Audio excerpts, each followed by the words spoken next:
ಭಕ್ತ್ಯಾ ಸ್ತುತ್ಯಾ ವಿರಕ್ತ್ಯಾ ಭಜದಮಲಜನೋನ್ನತ್ಯಭೂತ್ಯರ್ಪಕಾಯ ಕ್ಷಿತ್ಯಾಂ ಅತ್ಯಲ್ಪಭೃತ್ಯೇಷ್ವಪಿ ಕುಜನಕೃತೌದ್ಧತ್ಯಭೂತ್ಯಜಕಾಯ ಕರ್ತ್ರೇ ಧರ್ತ್ರೇ ಚ ಹರ್ತ್ರೇ ಹಯಮುಖಹರಯೇ ಮುತ್ರಪಾತ್ರೇ ನಮಸ್ತೆ ತಸ್ಮೈ ಕಸ್ಮೈಚಿದಸ್ಮನ್ಮನಸಿ ಧೃತಕಥಾ ವಿಸ್ಮೃತೌ ಸ್ಮಾರಕಾಯ ತಪೋ ವಿದ್ಯಾ ವಿರಕ್ತ್ಯಾದಿ ಸದ್ಗುಣೌಘಾಕರಾನಹಂ ಪಾದಿರಾಜಗುರೂನ್ ವಂದೇ ಹಯಗ್ರೀವಪದಾಶ್ರಯಾನ್.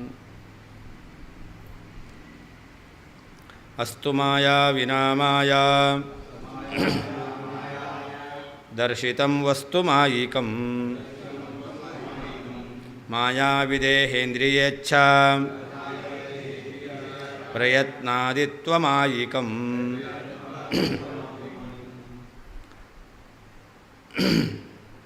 ಹಿಂದೆ ಬಿಂಬವೇ ಉಪಾಧಿ ಎಂಬುದಾಗಿಟ್ಟುಕೊಂಡು ಬಿಂಬದಲ್ಲಿರುವಂತಹ ಗುಣಗಳು ಅದು ಸ್ವಾಭಾವಿಕವೇ ಆಗಿರಬೇಕು ಅಂತ ಹೇಳೋದು. ಭಗವಂತನೇ ಉಪಾಧಿ, ಭಗವಂತ ಬಿಂಬ. ಅದರಿಂದ ಪ್ರತಿಬಿಂಬದಲ್ಲಿ ಗುಣಗಳು ತೋರಬೇಕು ಅಂತಂದರೆ ಉಪಾಧಿಯಿಂದ ತೋರುತ್ತೆ. ಉಪಾಧಿ ಯಾವುದು? ಬಿಂಬವೇ ಉಪಾಧಿ. ಆದ್ದರಿಂದ ಬಿಂಬಭೂತನಾದ ಪರಮಾತ್ಮನಲ್ಲಿ ಗುಣಗಳನ್ನು ಒಪ್ಪಬೇಕು ಅಂತ ಹಿಂದೆ ಹೇಳಿದರು. ಈಗ ಮಾಯಾ ಎಂಬತಕ್ಕಂಥದ್ದು ಉಪಾಧಿ ಅಂತ ಇಟ್ಕೊಳ್ಳೋಣ. ಮಾಯೆ ಬಿಂಬ ಅಂತ ಉಪಾಧಿ ಬೇಡ, ಮಾಯೆ ಎಂಬತಕ್ಕಂಥದ್ದನ್ನೇ ಉಪಾಧಿ ಅಂತ ಇಟ್ಕೊಳ್ಳೋಣ. ಆದರೂ ಕೂಡ ಪರಮಾತ್ಮನಲ್ಲಿರ್ತಕ್ಕಂತಹ ಗುಣಾದಿಗಳನ್ನು ಮಾಯಿಕ ಅಂತ ಹೇಳಲಿಕ್ಕೆ ಬರಲ್ಲ.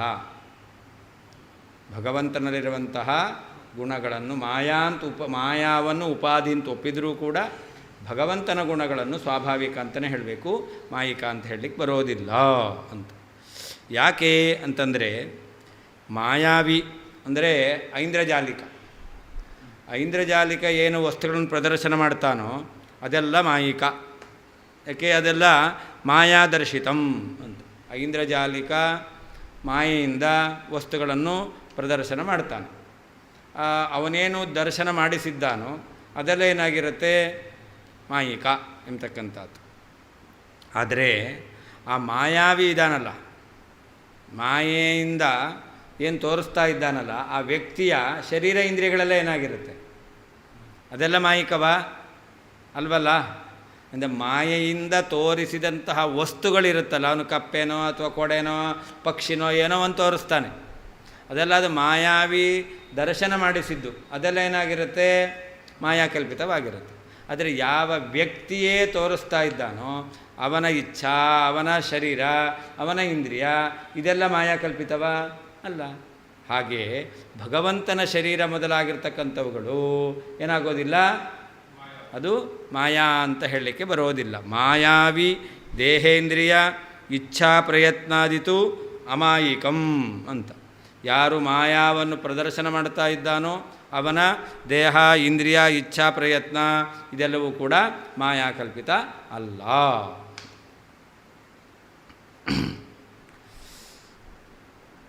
ಮಾಯಾವಿನ ಐಂದ್ರಜಾಲಿಕ ಪುರುಷನಿಂದ ಮಾಯಾದರ್ಶಿತಂ ಮಾಯೆಯಿಂದ ತೋರಿಸಲ್ಪಟ್ಟಂತಹ ಪದಾರ್ಥಗಳು ಮಾಯಿಕಂ ಮಾಯಾಕಲ್ಪಿತವಾದವುಗಳು ಎಂಬುದಾಗಿ ಅಸ್ತು ಇರಲಿ.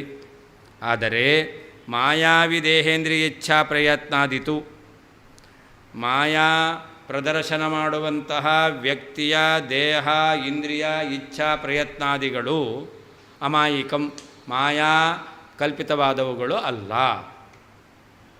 ಮಾಯಾವಿನ ಐಂದ್ರಜಾಲಿಕ ವ್ಯಕ್ತಿಯಿಂದ ಮಾಯಾದರ್ಶಿತಂ ಮಾಯೆಯಿಂದ ಪ್ರದರ್ಶನ ಮಾಡಲ್ಪಟ್ಟಂತಹ ವಸ್ತುಗಳು ಮಾಯಿಕಂ ಮಾಯಾಕಲ್ಪಿತವಾದವುಗಳು ಎಂಬುದಾಗಿ ಅಸ್ತು ಇರಲಿ. ಆದರೆ ಮಾಯಾವಿ ದೇಹೇಂದ್ರಿಯಚ್ಛಾ ಪ್ರಯತ್ನಾದಿತು ಮಾಯಾ ಪ್ರದರ್ಶನ ಮಾಡತಕ್ಕಂಥ ವ್ಯಕ್ತಿಯ ದೇಹ, ಇಂದ್ರಿಯ, ಇಚ್ಛಾ ಪ್ರಯತ್ನಾದಿಗಳಾದರೂ ಅಮಾಯಿಕಂ ಮಾಯಾಕಲ್ಪಿತವಾದವುಗಳು ಅಲ್ಲ. ಅದರಿಂದ ಏನು ಅಂತ ಮುಂದಿನ ಶ್ಲೋಕದಲ್ಲಿ ಹೇಳ್ತಾರೆ. ಬಿಂಬಸ್ಯೈವ ಉಪಾಧಿತ್ವಮಂಗೀಕೃತ್ಯ ವಿಷ್ಣೋ ಸ್ವಾಭಾವಿಕ ಗುಣತಾ ಸಮರ್ಥಿತ.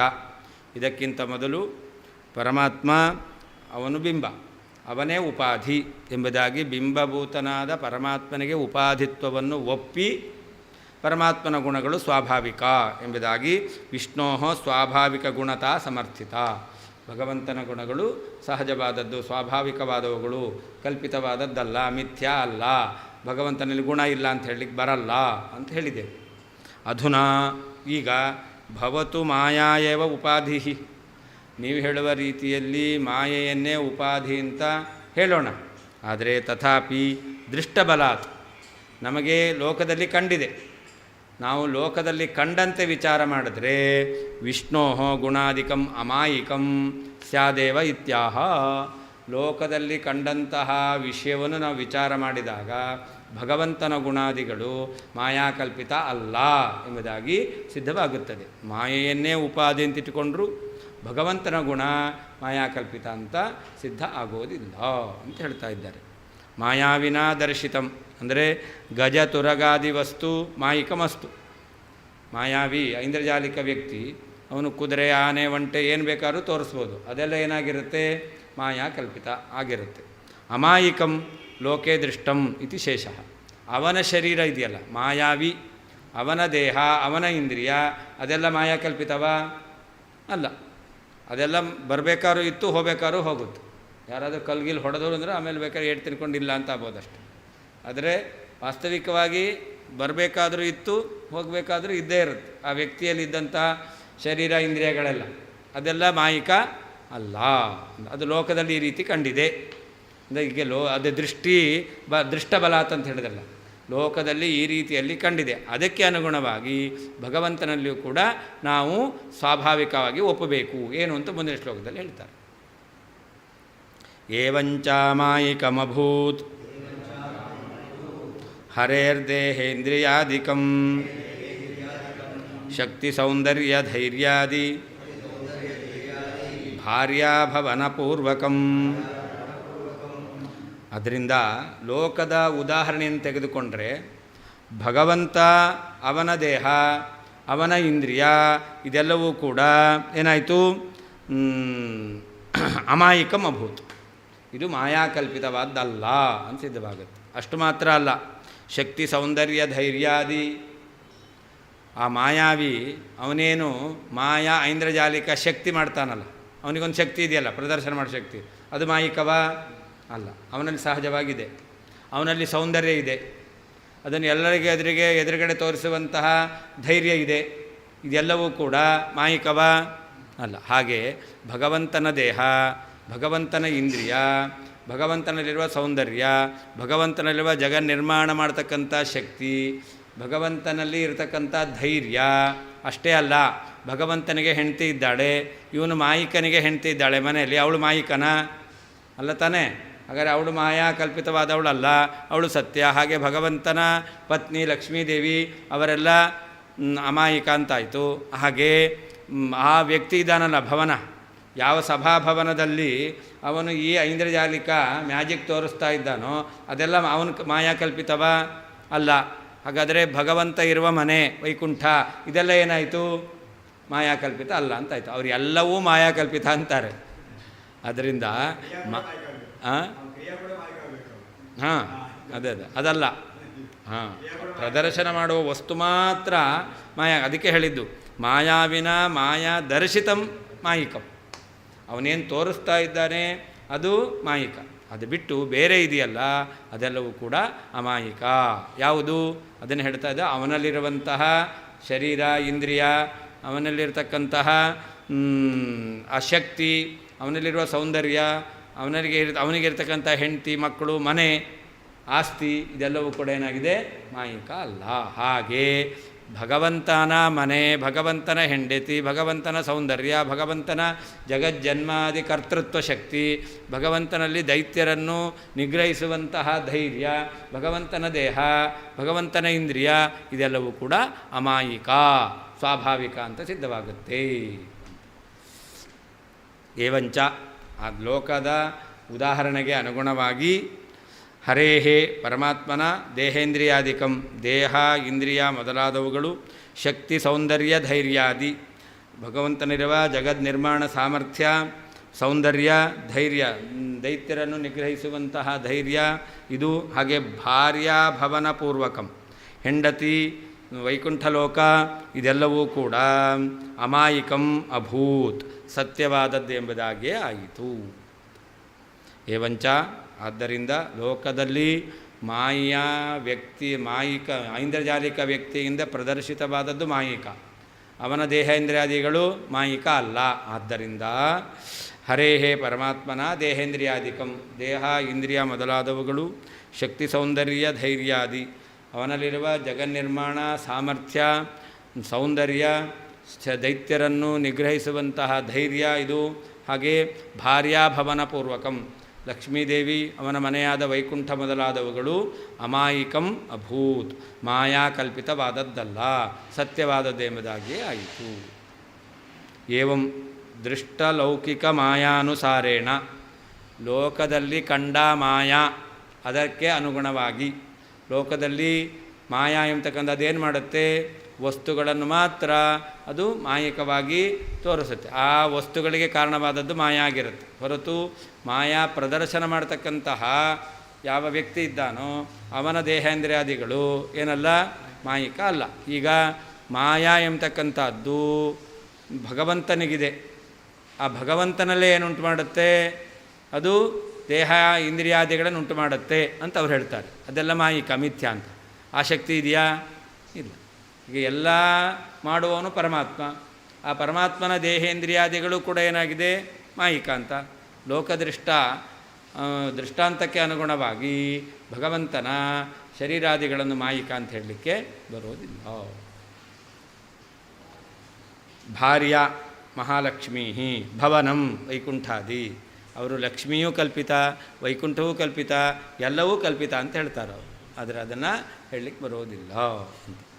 ಪೂರ್ವಪದೇನ ವಾಹನಾದಿಕಂ ಗೃಹ್ಯತೆ, ಅಲ್ಲಿ ಭಾರ್ಯಾಭವನ ಪೂರ್ವಕಂ, ಪೂರ್ವಕ ಅಂದರೆ ಮೊದಲಾದದ್ದು ಅಂತ ಅರ್ಥ. ಇನ್ಯಾವುದು ಇಟ್ಕೊಳ್ಬೇಕು, ಭಗವಂತನ ವಾಹನ, ಭಗವಂತನ ಛತ್ರ ಚಾಮರ ಇದೆಲ್ಲವೂ ಕೂಡ, ಪೀತಾಂಬರ ಇದೆಲ್ಲವೂ ಕೂಡ, ಕಿರೀಟ ಕುಂಡಲ ಇದೆಲ್ಲವೂ ಕೂಡ ಏನಾಗಬೇಕು, ಅವನೇನು ವ್ಯಕ್ತಿ ಸೂಟು ಬೂಟೆಲ್ಲ ಹಾಕೊಂಬ ಅದೆಲ್ಲ ಮಾಯಾಕಲ್ಪಿತನ ಅಲ್ವಲ್ಲ.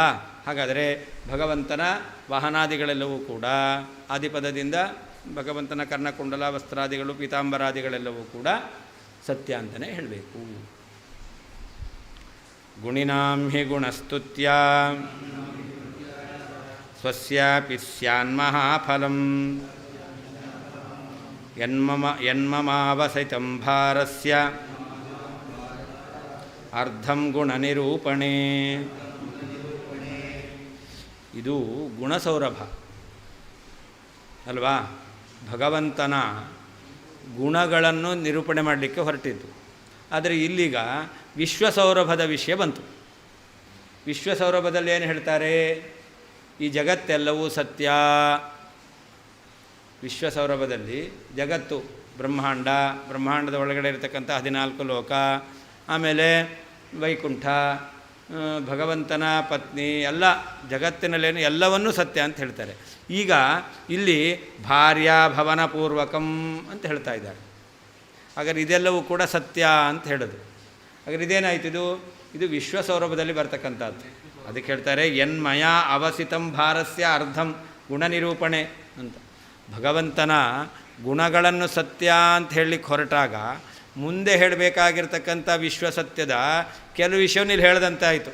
ಅದರಿಂದ ಮುಂದೆ ಹೇಳಬೇಕಾದಂತಹ ವಿಷಯದ ಭಾರ ಈಗ ಸ್ವಲ್ಪ ಕಡಿಮೆ ಆಯಿತು ಅಂತ ಹೇಳ್ತಾ ಇದ್ದಾರೆ. ಭಗವಂತನಲ್ಲಿ ಗುಣ ಸತ್ಯತ್ವವನ್ನು ನಿರೂಪಣೆ ಮಾಡಲಿಕ್ಕೆ ಹೊರಟಾಗ ವಿಶ್ವಸತ್ಯತ್ವವನ್ನು ಹೇಳಿದ್ದೇವೆ. ಅದರಿಂದ ಏನಾಯಿತು, ಮುಂದೆ ಹೇಳಬೇಕಾಗಿರ್ತಕ್ಕಂತಹ ವಿಷಯ ಅದನ್ನು ಅರ್ಧ ಭಾರ ಕಡಿಮೆ ಆಯಿತು ಅಂತ ಅಂದರೆ ನೀವು ಈ ರೀತಿ ಆಕ್ಷೇಪ ಮಾಡಬೇಡ್ರಿ ಅಂತ ಅವರು ಹೇಳ್ತಾ ಇದ್ದಾರೆ. ವಿಶ್ವಸತ್ಯತ್ವದ ವಿಷಯ ಗುಣಸೌರಭದಲ್ಲಿ ಬಂತಲ್ಲ, ವಿಶ್ವಸೌರಭದಲ್ಲಿ ಬರಬೇಕಾಗಿತ್ತು ಅಂತಂದರೆ ಭಗವಂತನಲ್ಲಿ ಗುಣವನ್ನು ನಿರೂಪಣೆ ಮಾಡಲಿಕ್ಕೋಸ್ಕರ ವಿಶ್ವಸತ್ಯತ್ವವನ್ನು ಹೇಳಿರೋದು. ಅದರಿಂದಾಗಿ ಇದೇನೋ ಅಸಂಗತ ಅಲ್ಲ ಅಂತ ಅರ್ಥ. ಅದೇ ಭಾರ್ಯಾಭವನ ಪೂರ್ವಕ ಅಂತ ಹೇಳಿದ್ರಲ್ಲ, ಅದೆಲ್ಲ ಅಮಾಯಿಕ ಅಲ್ಲ. ಭಾರ್ಯಾಭವನನೇ ಇದೆಯಲ್ಲ, ಭವನ ಅಂದರೆ ವೈಕುಂಠ, ವೈಕುಂಠ ವಿಶ್ವದಲ್ಲಿ ಸೇರಿದ್ದು, ವಿಶ್ವಸತ್ಯತ್ವವನ್ನು ಹೇಳಿದಂತೆ ಆಯ್ತಲ್ಲ. ಅಮಾಯಿಕ ಅಂದರೆ ಸತ್ಯತ್ವ. ಹಾಗಾದ್ರೆ ವಿಶ್ವಸತ್ಯತ್ವವನ್ನು ಹೇಳಿದ್ರಲ್ಲ, ಅಂತಂದರೆ ಅದಕ್ಕೆ ಹೇಳ್ತಾ ಇದ್ದಾರೆ ಅದು ಅವಸಿತಂ ಭಾರ, ಅರ್ಧ ಭಾರ ಎಂದು ಉಳಿತು.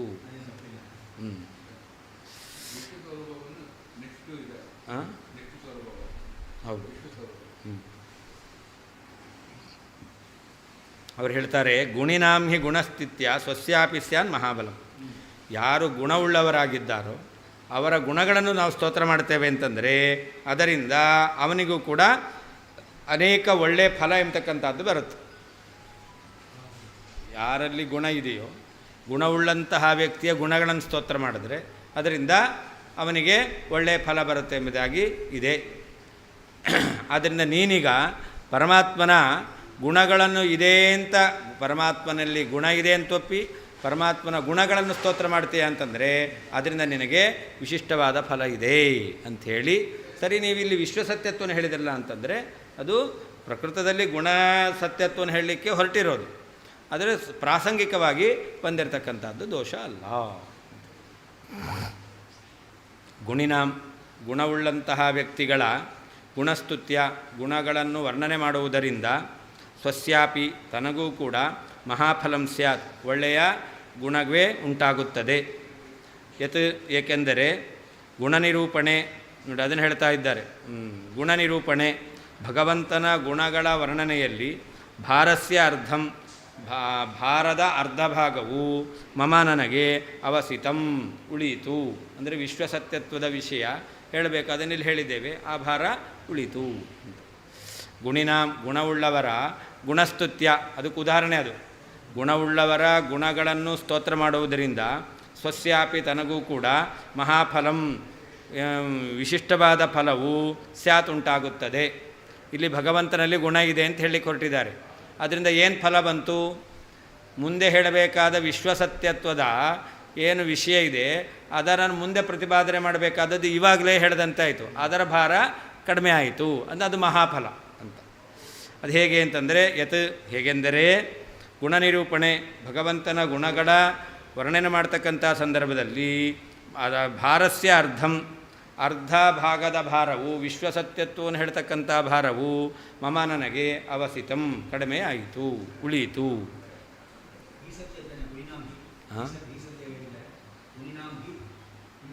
ಹಿ ಎಂದು ಪ್ರಸಿದ್ಧ. ನೀವು ಲೋಕದಲ್ಲಿ ರಾಯರ ಸ್ತೋತ್ರ ಮಾಡ್ತೀರಾ, ಯಾಕೆ? ಅವರು ಗುಣವುಳ್ಳವರು. ಅವರ ಗುಣಗಳನ್ನು ನಾವು ಸ್ತೋತ್ರ ಮಾಡೋದರಿಂದ ನಮಗೆ ಆ ಗುಣ ಬರುತ್ತೆ ಅಂತ ಪ್ರಸಿದ್ಧ. ಅದಕ್ಕೆ ರಾಯರ ಸ್ತೋತ್ರ ಹೇಳೋದು. ಹಿ ಅಂದರೆ ಪ್ರಸಿದ್ಧ. ಗುಣಸೌರಭೆ ವಿಶ್ವಸೌರಭ ಸರ್ವಸ್ವಪ್ರಮೇಯಂ ಕಿಮಿತಿ ಚರ್ಚಿತಂ. ಗುಣಸೌರಭದಲ್ಲಿ ವಿಶ್ವಸೌರಭ ಸರ್ವಸ್ವ ಅಂದರೆ ವಿಶ್ವಸೌರಭದಲ್ಲಿ ಹೇಳಬೇಕಾಗಿರ್ತಕ್ಕಂಥ ವಿಷಯ ಪ್ರಮೇಯ, ಅದನ್ನು ಯಾಕೆ ನೀವು ಚರ್ಚೆ ಮಾಡ್ತಾ ಇದ್ದೀರಾ? ಏನು ಹೇಳಿದ್ರಿ? ಭಾರ್ಯಾಭವನ ಪೂರ್ವಕಂ ಇದೆಲ್ಲವೂ ಕೂಡ ಅಮಾಯಿಕ ಅಂತ ಹೇಳ್ತಾ ಇದ್ದೀರಾ. ಇದೆಲ್ಲಿ ಹೇಳಬೇಕು? ವಿಶ್ವಸೌರಭದಲ್ಲಿ ಹೇಳಬೇಕು. ಗುಣಸೌರಭದಲ್ಲಿ ಹೇಳ್ತಾ ಇದ್ದೀರಲ್ಲ ಅಂತಂದರೆ ಇತ್ಯಾಶಂಕ್ಯ ಪ್ರಸಂಗ ಸಂಗತ್ಯ ಇತಿ ಹೃದಯಂ ಸಾಹಿತ್ಯ ಮುದ್ರೆಯ ರಂಜಯತಿ. ಪ್ರಸಂಗಕ್ಕೆ ಅನುಗುಣವಾಗಿ ಆ ವಿಷಯವನ್ನು ಹೇಳಿದ್ದೇವೆ ಅನ್ನೋದನ್ನು ಸಾಹಿತ್ಯ ಆಲಂಕಾರಿಕವಾಗಿ ಹೇಳ್ತಾ ಇದ್ದಾರೆ. ಗುಣಿನ ಮಮ ವಿಶ್ವಸತ್ಯತ್ವವಾದಿನಃ ಮಮ ಭಾರಸ್ಯ ವಿಶ್ವಸತ್ಯತ್ವ ಸಾಧನ ಪ್ರಯತ್ನ ರೂಪಸ್ಯ ಅರ್ಧಂ ವಿಶ್ವಾಂತಃಪಾತಿ ಭಗವದ್ದೇಹೇಂದ್ರಿಯಾದಿ ಸತ್ಯತ್ವ ಸಾಧನ ಪ್ರಯತ್ನ ರೂಪಂ ಅವಸಿತಂ ಪರ್ಯಾಪ್ತಂ ಅಂತರ್ಥ. ನನಗೆ ನಾವ್ಯಾರು ವಿಶ್ವಸತ್ಯತ್ವವನ್ನು ಹೇಳುವವು, ಅಂತಹ ವಿಶ್ವಸತ್ಯತ್ವವನ್ನು ಹೇಳ್ತಕ್ಕಂಥ ನಮಗೆ ಭಾರ ಯಾವುದು? ವಿಶ್ವಸತ್ಯತ್ವ ಸಾಧನ ಪ್ರಯತ್ನ. ಜಗತ್ತನ್ನು ಸತ್ಯ ಅಂತ ಸಮರ್ಥನೆ ಮಾಡಬೇಕು, ಅದಕ್ಕೆ ಪ್ರಯತ್ನವನ್ನು ಮಾಡಬೇಕು. ಇಂಥದ್ರಲ್ಲಿ ಅರ್ಧ. ಯಾಕೆ? ಜಗತ್ತಿನಲ್ಲಿ ಸೇರಿರ್ತಕ್ಕಂಥ ವಿಶ್ವಾಂತಃಪಾತಿ ಜಗತ್ತಿನಲ್ಲಿ ಸೇರಿರ್ತಕ್ಕಂಥದ್ದು ಯಾವುದು?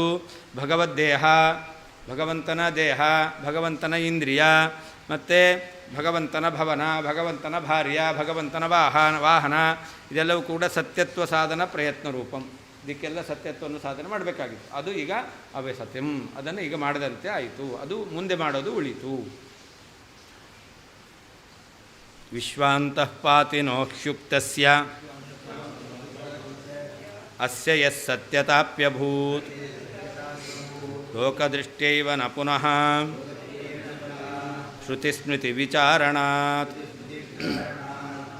ಹಿಂದೆ ಹೇಳಿದ್ದು ಐಂದ್ರಜಾಲಿಕ ಏನು ಪದಾರ್ಥಗಳನ್ನು ಪ್ರದರ್ಶನ ಮಾಡ್ತಾ ಇದ್ದಾನೆ, ಪ್ರದರ್ಶಿತವಾದ ವಸ್ತುಗಳು ಮಾತ್ರ ಮಾಯಾಕಲ್ಪಿತವಾಗಿರುತ್ತೆ.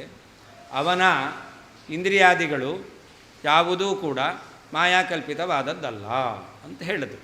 ಹಾಗಾದರೆ ಭಗವಂತನಲ್ಲೀಗ ಈ ಉದಾಹರಣೆನಿಟ್ಕೊಂಡ್ರೆ ಭಗವಂತನ ದೇಹ, ಇಂದ್ರಿಯ, ಅವನ ವೈಕುಂಠಾದಿ ಲೋಕ ಇದೆಲ್ಲವೂ ಕೂಡ ಸತ್ಯ ಅಂತಾಯಿತು. ಹಾಗಾದರೆ ಭಗವಂತನಲ್ಲಿ ಲೋಕದೃಷ್ಟಿಯನ್ನು ಇಟ್ಟುಕೊಂಡು ಮಾತ್ರ ಇದೆಲ್ಲ ಸತ್ಯ ಅಂತ ಹೇಳ್ತೀರಾ ಅಂತಂದರೆ ಅದಕ್ಕೆ ಹೇಳ್ತಾ ಇದ್ದಾರೆ, ನ ಪುನಃ ಶ್ರುತಿಸ್ಮೃತಿ ವಿಚಾರಣಾತ್. ಭಗವಂತನ ಈ ಗುಣಗಳೆಲ್ಲವೂ ಕೂಡ ಶ್ರುತಿಸ್ಮೃತಿಗಳನ್ನು ವಿಚಾರಣೆ ಮಾಡಿದರೂ ಕೂಡ ಇದೇ ಸಿದ್ಧವಾಗುತ್ತೆ.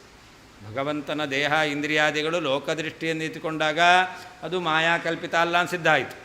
ಅಂತಂದ ಮೇಲೆ ಲೋಕದೃಷ್ಟಿಯನ್ನು ಇಟ್ಟುಕೊಂಡೇ ನಮಗೆ ಪರಮಾತ್ಮನ ದೇಹ ಇಂದ್ರಿಯಾದಿಗಳು ಸ್ವಾಭಾವಿಕ ಅಂತ ಸಿದ್ಧ ಆದ ಮೇಲೆ ಶ್ರುತಿಸ್ಮೃತಿಗಳನ್ನು ನಾವು ವಿಚಾರ ಮಾಡ್ತೇವೆ ಅಂತಂದರೆ ಭಗವಂತನ ದೇಹ ಇಂದ್ರಿಯಾದಿಗಳೆಲ್ಲ ಅದು ಇದೇ ಸತ್ಯವಾದದ್ದು ಎಂಬುದಾಗಿ ಸಿದ್ಧವಾಗುತ್ತೆ ಅಂತೇನು ಹೇಳಬೇಕು?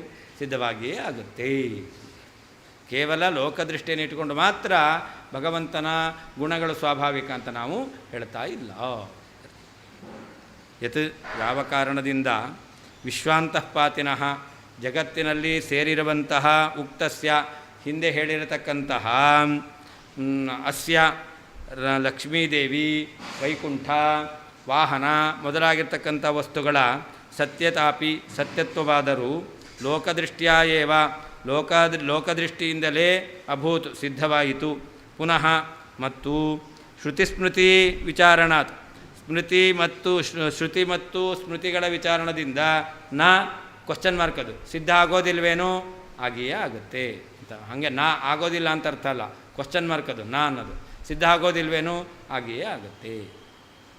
ಯತಿ ಯಾವ ಕಾರಣದಿಂದ ವಿಶ್ವಾಂತಃಪಾತಿನಃ ಜಗತ್ತಿನಲ್ಲಿ ಸೇರಿರುವಂತಹ ಉಕ್ತ ಹೇಳಲ್ಪಟ್ಟಂಥ ಅಸ್ಯ ಲಕ್ಷ್ಮೀ, ವೈಕುಂಠ, ವಾಹನ ಮೊದಲಾದ ವಸ್ತುಗಳ ಸತ್ಯತಾಪಿ ಸತ್ಯತ್ವವು ಕೂಡ ಲೋಕದೃಷ್ಟ್ಯ ಲೌಕಿಕ ದೃಷ್ಟಾಂತದಿಂದ ಲೋಕದೃಷ್ಟ್ಯ ಏವ ಲೌಕಿಕ ದೃಷ್ಟಾಂತದಿಂದಲೇ ಅಭೂತ್ ಸಿದ್ಧವಾಯಿತು.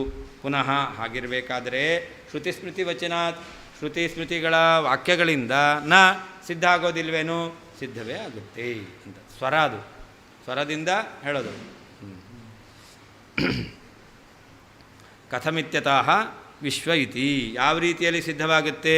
ಭಗವಂತನ ಮನೆ, ಹೆಂಡತಿ ಮೊದಲಾದವುಗಳು ಅಂತಂದರೆ ಅದಕ್ಕೆ ವಿಶ್ವ ಅಂತ ಹೇಳ್ತಾ ಇದ್ದಾರೆ. ವಿಶ್ವಾಂತ ಪಾತಿನಃ ಅಂತ ಜಗತ್ತಿನಲ್ಲಿ ಸೇರಿರುವಂತಹ ಪದಾರ್ಥಗಳು ಲೋಕ ಉದಾಹರಣೆ ಇಟ್ಕೊಂಡು ಸಿದ್ಧವಾಗುತ್ತೆ ಅಂದಮೇಲೆ ಶ್ರುತಿ ಸ್ಮೃತಿ ಪ್ರಮಾಣಗಳಿಂದಲೂ ಸಿದ್ಧವಾಗುತ್ತೆ. ಹಾಂ ಹಿ ಹಾಂ ನಿತ್ಯಜ್ಞಾನಬಲೈಶ್ವರ್ಯ ಭೋಗೋಪಕರಣಾಚ್ಯುತ ಇತಿ ತುಷ್ಟಾವತಸ್ರಷ್ಟ ಪಂಚರಾತ್ರೇ ನಿಜಂ ಪ್ರಭುಂ. ಭಗವಂತನಿಗೆ ದೇಹೇಂದ್ರಿಯಾದಿಗಳೆಲ್ಲ ಇದೆ ಅನ್ನೋದನ್ನು ಪಂಚರಾತ್ರ ಜಿತಂತೆ ಸ್ತೋತ್ರ ಇದೆಯಲ್ಲ, ಅಲ್ಲಿ ಬರತಕ್ಕಂತಹ ಪಂಚರಾತ್ರದಲ್ಲಿ ಬಂದಿರತಕ್ಕಂಥದ್ದು ಜಿತಂತೆ ಸ್ತೋತ್ರ. ಅಲ್ಲಿ ಜಗತ್ತನ್ನು ನಿರ್ಮಾಣ ಮಾಡಿರ್ತಕ್ಕಂಥ ವ್ಯಕ್ತಿ ಚತುರ್ಮುಖ. ಅವನು ತನಗೆ ನಿರ್ಮಾತೃವಾಗಿರ್ತಕ್ಕಂಥ ಪರಮಾತ್ಮ ಅಪ್ಪ, ಅವನನ್ನು ಸ್ತೋತ್ರ ಮಾಡಿದ ವಾಕ್ಯ ಇದೆ. ಏನಂತ? ನಿತ್ಯಜ್ಞಾನಬಲೈಶ್ವರ್ಯ ಭೋಗೋಪಕರಣಾಚ್ಯುತ ಅಂತ ಭಗವಂತನನ್ನು ಬ್ರಹ್ಮದೇವರು ಸ್ತೋತ್ರ ಮಾಡಿದ್ದಾರೆ. ಏನಂತ? ನಿತ್ಯವಾದ ಅಂದರೆ ಏನರ್ಥ? ಯಾವತ್ತೂ ನಾಶವಾಗದ, ಅಸ್ವಾಭಾವಿಕ ಅಲ್ಲದ ಅಂತ ಅರ್ಥ. ಭಗವಂತನಲ್ಲಿ ಜ್ಞಾನ ಇದೆ, ಬಲ ಇದೆ, ಐಶ್ವರ್ಯ, ಎಲ್ಲರನ್ನೂ ನಿಯಮನ ಮಾಡ್ತಕ್ಕಂಥ ಶಕ್ತಿ ಇದೆ. ಹಾಗೆ ಭೋಗೋಪಕರಣ, ಭೋಗಗಳ ಸಾಮಗ್ರಿ, ಅವನಿಗೆ ವಾಹನ ಇದೆ, ವೈಕುಂಠ ಲೋಕ ಇದೆ, ಎಲ್ಲ ವಿಧವಾಗಿರ್ತಕ್ಕಂತಹ ಸುಖವನ್ನು ಅನುಭವಿಸಲಿಕ್ಕೆ ಬೇಕಾದ ಸಾಮಗ್ರಿಗಳಿದೆ ಎಂಬತಕ್ಕಂತಹ ಉಳ್ಳಂತಹ ಅಚ್ಯುತ, ಚ್ಯುತಿರಹಿತನಾದ ನಾಶರಹಿತನಾದ ಪರಮಾತ್ಮನೇ ಎಂಬುದಾಗಿ ಚತುರ್ಮುಖ ಬ್ರಹ್ಮದೇವರು ಭಗವಂತನನ್ನು ಸ್ತೋತ್ರ ಮಾಡಿದ್ದಾರೆ. ಹೀಗೆ ಭಗವಂತನನ್ನು ಈ ರೀತಿಯಲ್ಲಿ ಸ್ತೋತ್ರ ಮಾಡಿದ್ರಿಂದ ಏನು ಗೊತ್ತಾಗುತ್ತೆ? ಭಗವಂತನ ಗುಣಗಳಲ್ಲಿ ಇದು ಶ್ರುತಿ ಸ್ಮೃತಿ ಅಂತ ಹೇಳಿದ್ರಲ್ಲ, ಇದು ಶ್ರುತ್ಯನುಸಾರಿಯಾದ ಸ್ಮೃತಿ, ವೇದಾನುಸಾರಿಯಾಗಿರ್ತಕ್ಕಂತಹ ಸ್ಮೃತಿ. ಇಲ್ಲೇನು ಹೇಳಿದ್ದಾರೆ? ಭಗವಂತನ ಗುಣಗಳೆಲ್ಲ ನಿತ್ಯ. ನಿತ್ಯ ಅಂದರೆ ಏನರ್ಥ? ಯಾವಾಗಲೂ ಇದೆ. ಯಾವಾಗಲೂ ಇದೆ ಅಂದರೆ ಏನರ್ಥ? ನಾಶ ಆಗಲ್ಲ. ಯಾವುದಕ್ಕೆ ನಾಶ ಆಗಲ್ಲ? ಸ್ವಾಭಾವಿಕವಾದದ್ದಕ್ಕೆ ನಾಶ ಆಗಲ್ಲ ಅಂತ ಹೇಳಿದ್ದಾರೆ.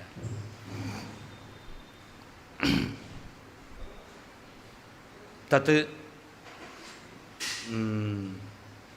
ಮಾಯಾ ತೋರಿಸುವಂತಹ ವ್ಯಕ್ತಿಯ ದೇಹ, ಇಂದ್ರಿಯ, ಅವನ ಶಕ್ತಿ ಮೊದಲಾದವುಗಳು ಮಾಯಾಮಯವಾದದ್ದು ಅಲ್ಲ ಎಂಬುದಾಗಿ ಒಪ್ಪಲೇಬೇಕಾದ್ದರಿಂದ ಸ್ರಷ್ಟ ಜಗತ್ತನ್ನು ಸೃಷ್ಟಿ ಮಾಡುವಂತಹ ಚತುರ್ಮುಖ ಬ್ರಹ್ಮನು ನಿಜಂ ಪ್ರಭುಂ ತನ್ನ ಸ್ವಾಮಿಯಾಗಿರ್ತಕ್ಕಂತಹ ಪರಮಾತ್ಮನನ್ನು ನಿತ್ಯಜ್ಞಾನ ಬಲೈಶ್ವರ್ಯ ಭೋಗೋಪಕರಣ, ನಿತ್ಯವಾದಂತಹ ಬಲ, ಜ್ಞಾನ, ಬಲ, ಐಶ್ವರ್ಯ, ಭೋಗ ಸಾಮಗ್ರಿಗಳುಳ್ಳಿಂತಹ ಅಚ್ಯುತ ನಾಶರಹಿತನಾಗಿರ್ತಕ್ಕಂತಹ ಪರಮಾತ್ಮನೇ ಇತಿ ಎಂಬುದಾಗಿ ತುಷ್ಟಾವ ಸ್ತೋತ್ರ ಮಾಡಿದ್ದಾನೆ.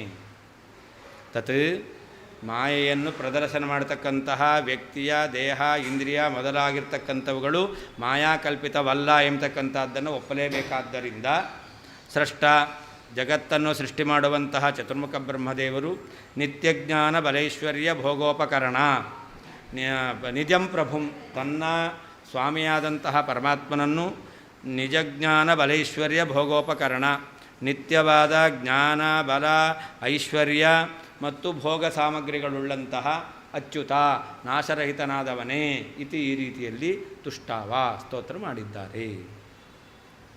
ಉಕ್ತ ಯುಕ್ತ್ಯುಪೋದ್ಬಲಕ ಸ್ಮೃತಿಂಚಾಹ ಹಿಂದೆ ಹೇಳಿದಂತಹ ಭಗವಂತನಿಗೆ ಶರೀರ ಇಂದ್ರಿಯಾದಿಗಳೆಲ್ಲ ಸತ್ಯ ಎಂಬತಕ್ಕಂತಹ ವಿಷಯವನ್ನು ಇನ್ನು ಗಟ್ಟಿ ಮಾಡತಕ್ಕಂತಹ ಸ್ಮೃತಿ ವಾಕ್ಯವನ್ನು ಹೇಳ್ತಾ ಇದ್ದಾರೆ.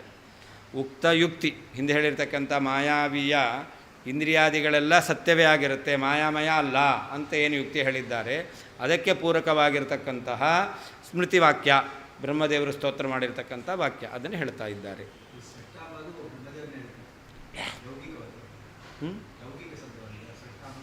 ಲೌಕಿಕ ಶಬ್ದ ಅಂದರೆ ಏನರ್ಥ?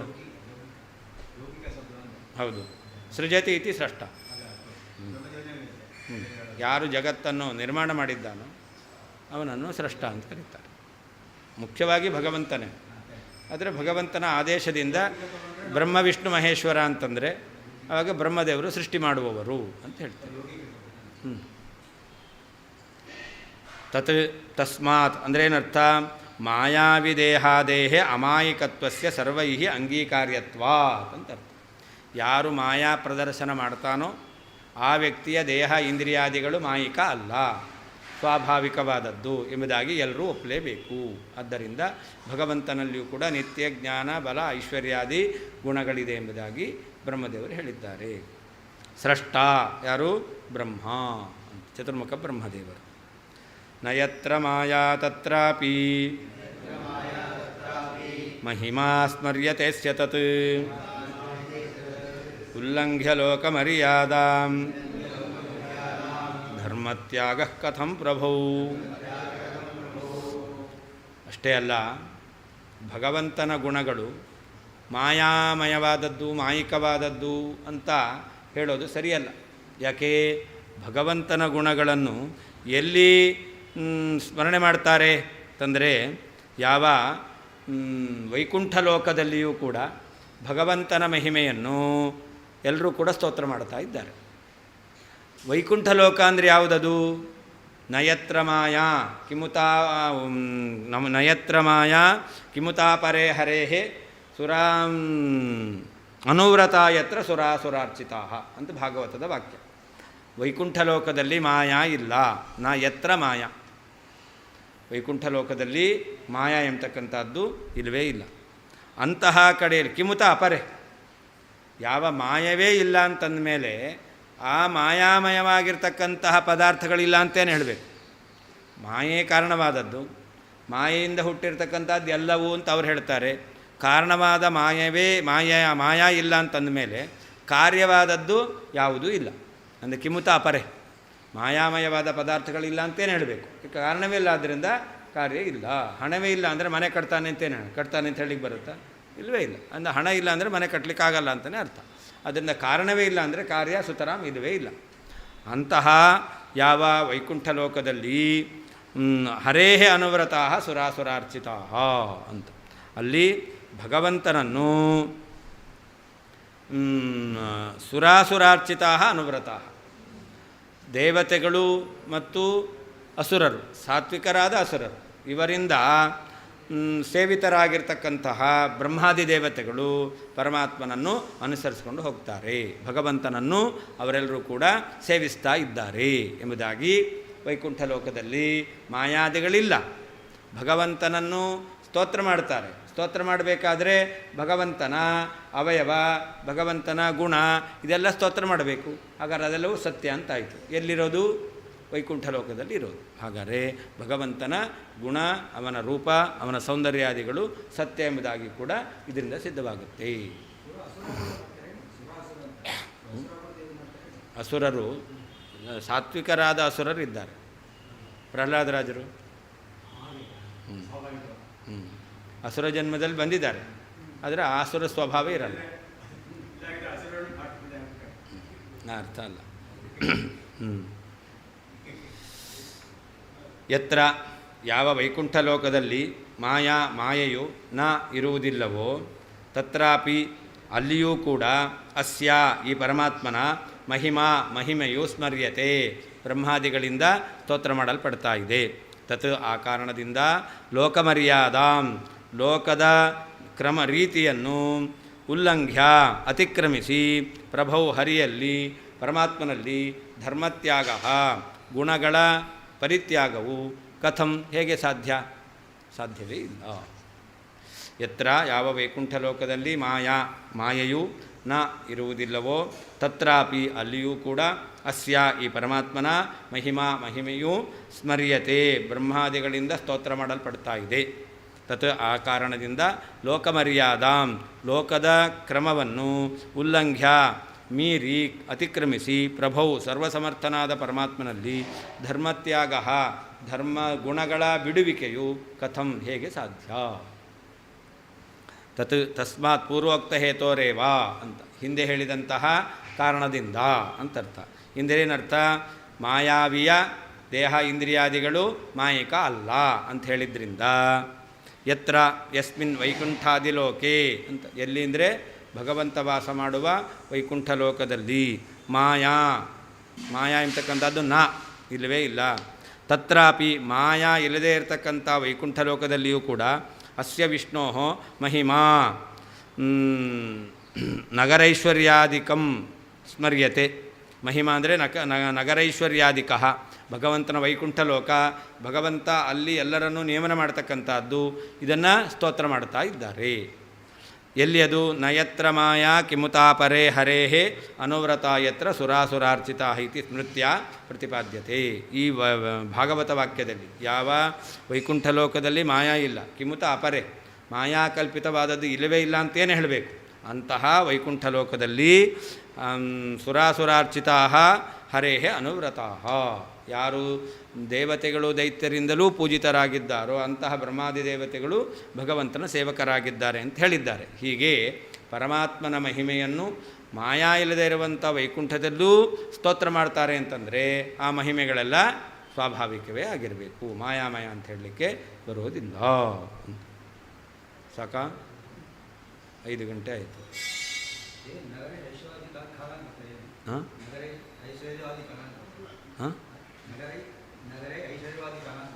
ಹಾಂ ನಗರೈ ಐಶ್ವರ್ಯಾದಿಕ, ಐಶ್ವರ್ಯ ಮೊದಲಾದವುಗಳು, ಐಶ್ವರ್ಯಾದಿಕ ಅಲ್ಲ, ಸ್ವಾರ್ಥಕ ಪ್ರತ್ಯಯ, ಐಶ್ವರ್ಯ ಮೊದಲಾದವುಗಳು.